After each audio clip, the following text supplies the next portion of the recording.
going to be my new channel. I've got some new gear, lights, very basic, but it's going to be a little bit more realized because something that I want to put in my goals for my next birthday / sun year cycle, which is what I want to talk about today. It's been interesting for me the last month to observe myself, as I do every year, the month before my birthday. As I know in astrology, this is a really important time for us to go inwards to kind of like clear the skeletons of our inner closets so that we're fresh for a new sun cycle. So what I want to talk a little bit about in this video is just how potent and important this time is and how to use it. So the root of my astrological kind of meanderings and conversations and whatever is to express how important it is for us to come to alignment to the rhythms around us, the rhythms of our own innate self, our soul, and the rhythms that we kind of combine with the world around us, which we experience as the kind of external environment that either triggers us into certain rhythms. For example, if you get a letter from the tax office in your mail, it's a reminder that you're on their clock, not on your clock. Stuff like this, we have to negotiate our own time, and this is kind of like the saying, take your time, with the time of the world, you know, the time that we have here and time in general.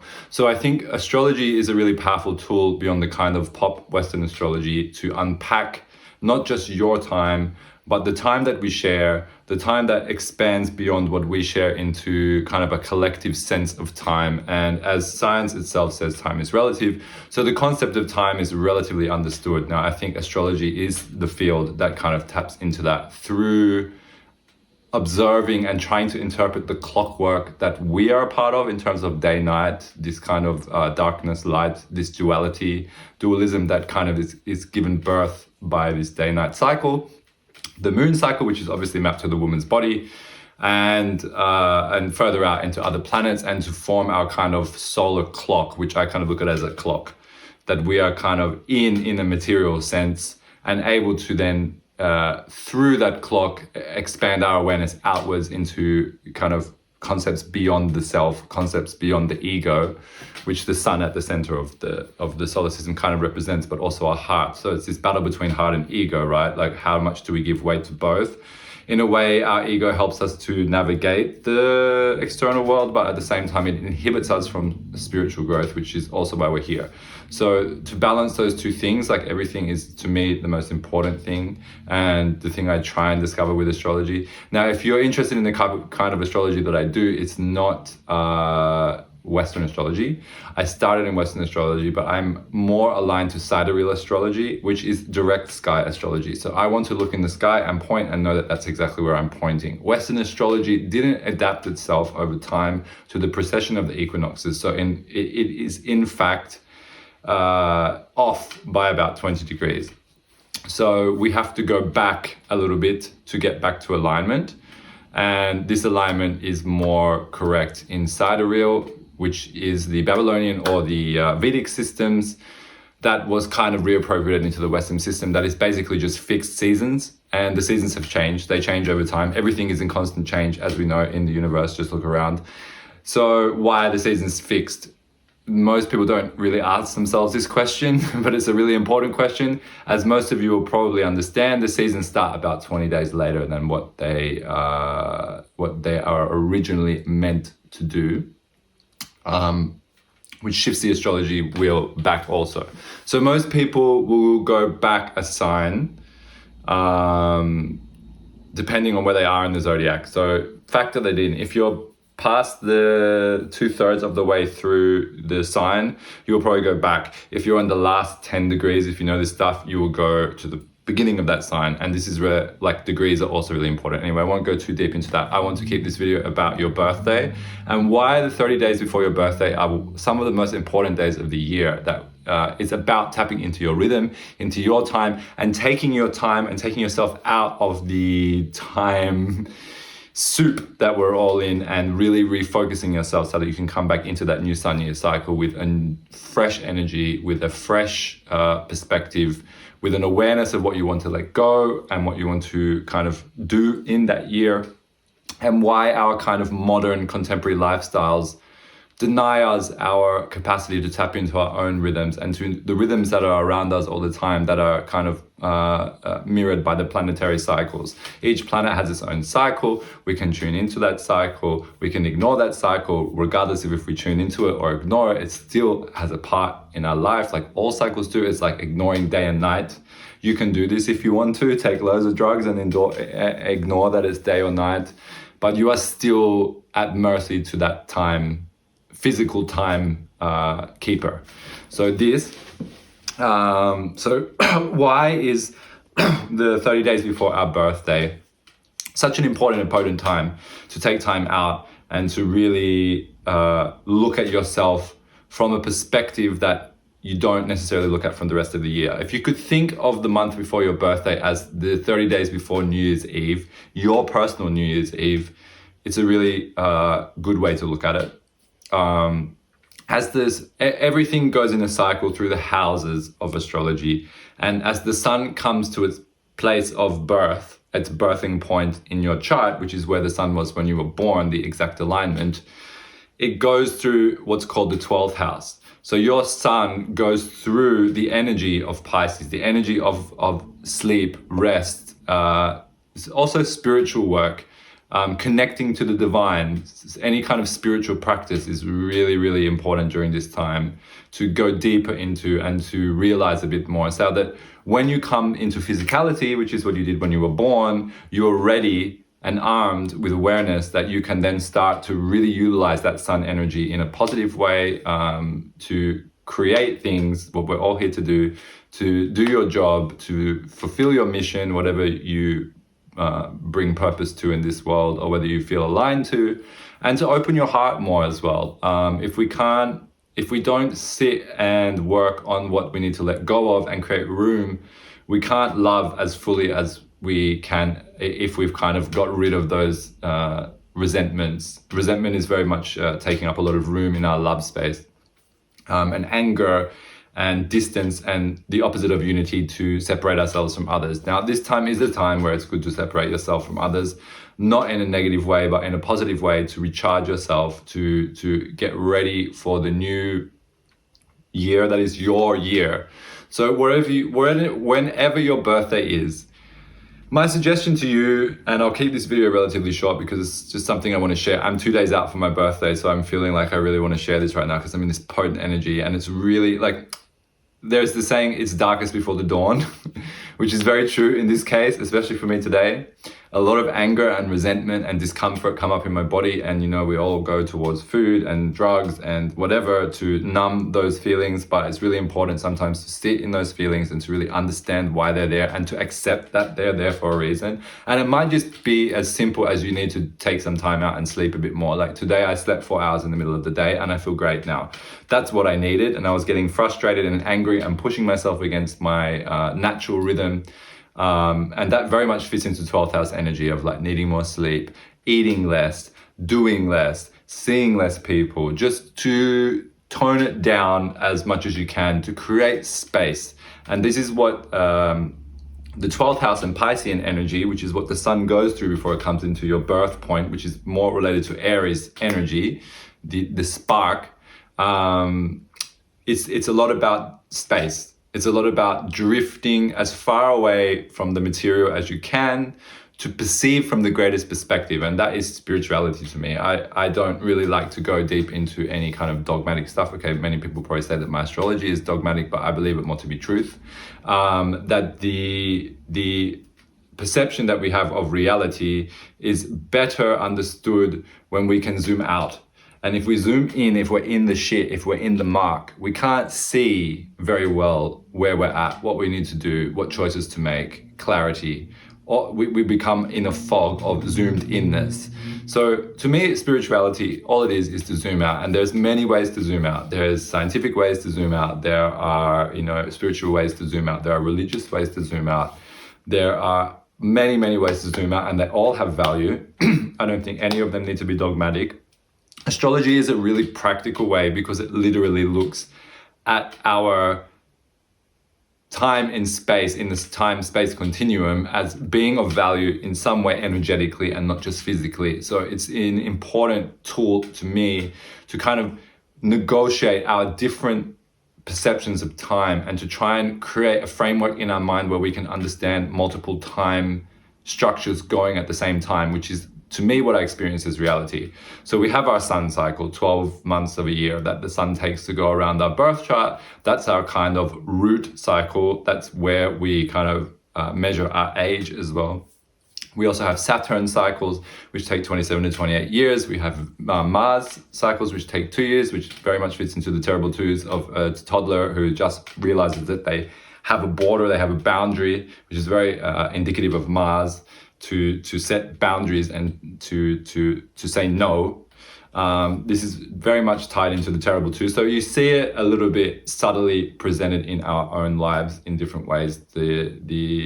This is very much potent. And if you look at all of the planets and how they work, they all kind of govern different cycles throughout our lives. So the sun cycle is very much how we utilize our energy, our core energy from a heart space, not from a mental space, is more Mercury, but our how we love, how we connect to our soul, and how we look beyond the logic of the mind into the irrationality of the heart that guides our purpose, that guides our intuition and connects to our gut, that guides our capacity to give and not to take. The mind tends to want to take energy more than the heart. The heart wants to give energy. So to come to those kind of themes and to really look at our life and to say, what is taking my energy? These are really good questions to ask during the 30 days before your birthday. What is depleting my energy? Is it addictions to news, information, certain types of music, drugs and substances? Are those things sucking my energy? What is giving me energy? What is giving me a more sustainable level of energy? And to really look at kind of energy as the homage, the Om, which is really interesting for me also. I'll put this here under the bottom, but Om in Greek to me represents the sun. It's similar to Om in Vedic, which is a mantra that kind of connects us to the heart space and to the sun. So this idea that the sun and the heart are kind of interlinked in this symbiosis that probably none of us can ever really perceive through a microscope or a telescope, but we can definitely feel, is really important to come to an awareness of like, where is that at? Listen to your heart in the 30 days, journal about your heart, do it very lightly, because the thing is, we all are kind of taught to fight in this world and survive, which is one truth of our existence. But in order to align to the heart, we have to really slow down and be quiet, because the heart speaks a whisper. It doesn't shout, and that's the nature of the heart. So if we can't get to that silent place of listening, we can't really understand our heart and what it desires, and we can very much be led astray by stuff around us, pop culture, trends, people's opinions, whatever. So it's really important for these 30 days before your birthday to really come out of the noise if you can. And I would suggest, like, if you have a job where the people don't believe in this stuff, but you do, you have to start making time and space for it. You have to start demanding it, because I think it's really important that we come as a species, as a collective, and for future societies to factor in these time cycles, and to also understand that we all are on different rhythms, that we are trying to negotiate into like a polyrhythm of the world.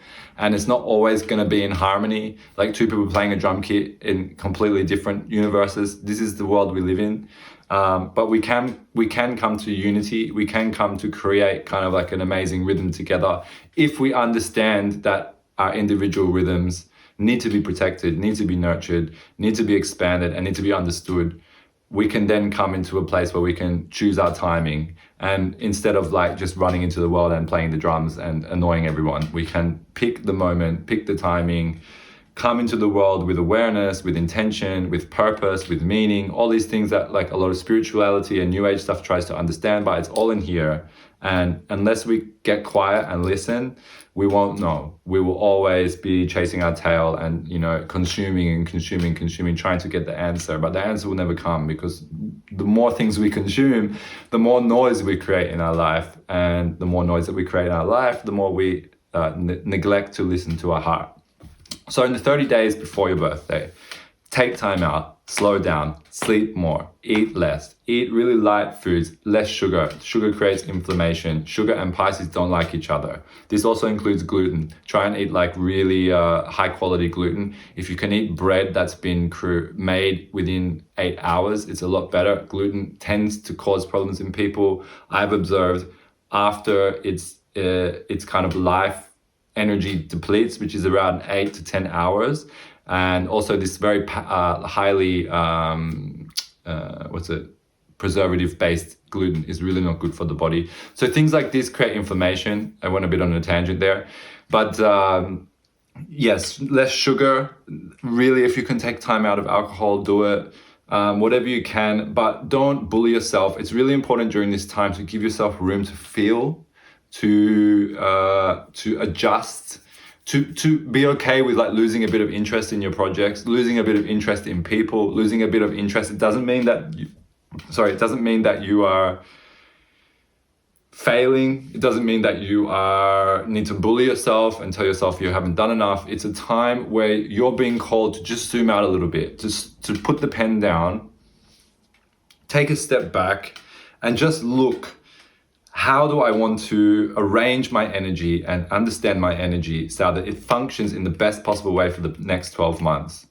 And if you do this, I promise you, you have a powerful, powerful year. If you can take yourself out of the noise and really focus on how you can better yourself and your energy levels for the next year, the 30 days before your birthday, I tell you now, you will start to tap in to the beauty and the incredible wisdom that is contained within our planets that are around us, astrology, and just how to better structure ourselves for the weather of time, to better understand that time isn't constant, it's a cycle, and a circle has different elements throughout it of energy, like an opposition and a square, and these things, like how geometry works within a circle is very much how astrology is understood. And this finality before kind of the new cycle is a bit similar or mirrored to its darkest before the dawn. And in the dark, we need to sleep. In the dark, we need to rest. In the dark, we need to be silent and quiet. If you've ever been out at 3 or 4 in the morning, it's almost dead silent.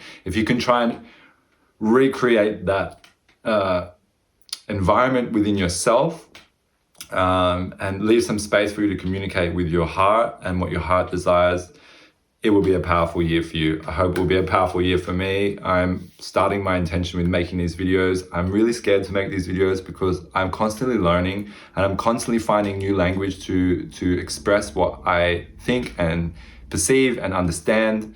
So every time I look back on my old videos, I cringe a little bit because I'm in a constant learning process, but my learning process is to just do it and like also share that I'm on a learning journey and that I don't know it. I'm in a state of becoming, as you are, as we all are. And especially in this world where everything is kind of like forever on the internet and we can always go back and kind of like criticize someone for something they said before when maybe they don't believe in that anymore, or they've moved on or adapted their beliefs or transcended those beliefs or admitted they're wrong. We live in an environment right now where everything is kind of like written in pen, not pencil. We cannot erase stuff. So we need to learn also to be in process and to accept process on these online spaces. And I need to do that.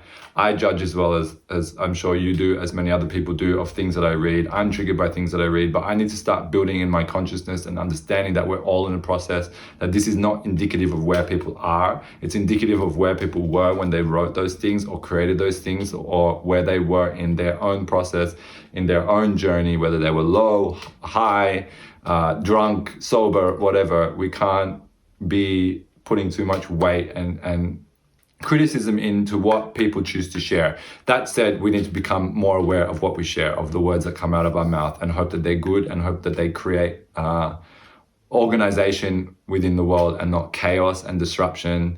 I mean, disruption can be good also in certain moments, but to consciously want to better ourselves and better the people around us, I think is a really important thing to do. So I'm going to try and do that. And this is this first video. Your birthday, if it's your birthday and you're reading this, happy birthday for whenever that is. Even the and I will leave you with this. One thing I find really interesting about birthdays is our intuitive understanding that blowing a candle is a really potent thing to do on a birthday. Why? Because your manifestation energy on your birthday is the most potent in the whole entire year. It's fire. The sun is fire. Your birth is fire. It's the element of fire. It's creation. And your birthday is a symbol of that creation. So that alignment and blowing that candle and making a wish is very powerful. Don't think it's stupid. Don't think it's only for kids. On your birthday, make some wishes. Ask whoever you believe in is the higher power or intelligence that governs this beautiful dimension that we exist in, for guidance, for clarity, to be better, to become more aware. I think the most important thing is that we become more clear, we become more focused. When we're more focused, we do in a way that we don't create a mess. And I know this from my own screw-ups in life. It's better to be clear than to be in a fog. So I leave you with this, and I hope that these 30 days before your birthday aren't too difficult. Really try and respect the delicateness of this time for you as a person, as a soul, and that you are in a bit of a delicate phase, and that is totally normal. That is totally fine. From your birthday, you will have more energy, new energy, birthing energy. So start those new projects, start those new visions, start vision boarding and whatever. When you get to that point, the time before is more to let go, to give away, to, surrender into what is coming. So I leave you with this, and I hope this helps you.